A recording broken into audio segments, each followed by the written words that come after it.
KG చేపలని శుభ్రం చేసి ఉప్పు, అల్లం, వెల్లుల్లి, కారం వేసి పట్టించి పక్కన పెట్టేయాలి. 4 టమాటాలను కట్ చేసి పెట్టుకోవాలి. చింతపండులో కొంచెం నీళ్లు వేసి నానబెట్టాలి. స్టవ్ ఆన్ చేసి 2 ఉల్లిపాయలు సన్నగా తరిగినవి తీసుకొని గోల్డెన్ కలర్ వచ్చే వరకు వేయించి, వేగాక అల్లం, వెల్లుల్లి వేసి 2 నిమిషాలు వేయించాలి.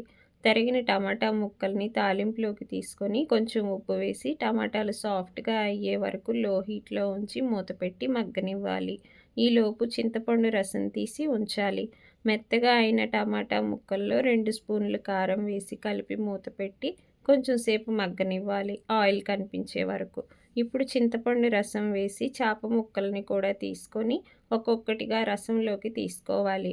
2 పచ్చిమిర్చిని యాడ్ చేసి చేపల కూరలో వేసే మసాలాను వేసి మొత్తం కలిపి మూత పెట్టి కుక్ చేయాలి. చేప ముక్కలు పైకి కనిపించాయంటే ఉడికాయని అర్థం. ఉప్పు సరిపోయిందో లేదో ఒకసారి చూసి స్టవ్ ఆఫ్ చేసి సర్వ్ చేసుకోవటమేనండి.